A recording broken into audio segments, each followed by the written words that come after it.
এখন তেল দেওয়ার পর আমরা এখন করে তেজপাতাটা দিয়ে দিলাম, তারপর মরিচ এবং পেঁয়াজটা দিয়ে দিলাম। দেখেন একটু লাড়াচাড়া করছি, একটু লবণ, একটু সামান্য একটু রসুন বাটা, আদা বাটা স্বাদের জন্য, গ্রান এবং মজার জন্য দিয়ে দিলাম।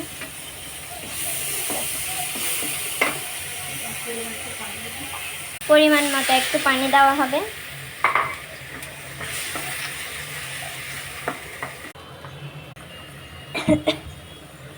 লবণ, মরিচ, হলুদ সব দেওয়া হচ্ছে।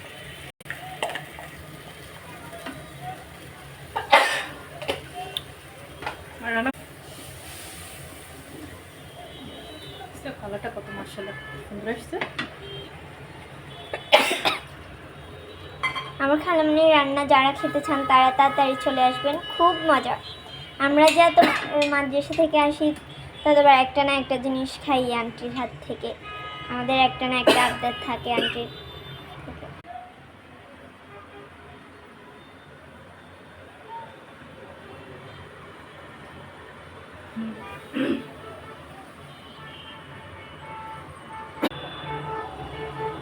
আলুর দম,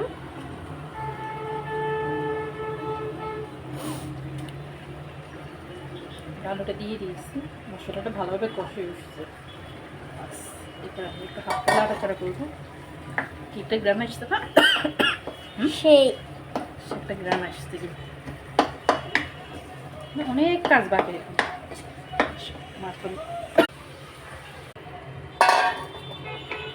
এখানে দুটো উপকরণ মিক্সার করছে, একটা টিপস আছে এটা বলা যাবে না, আস্তে আস্তে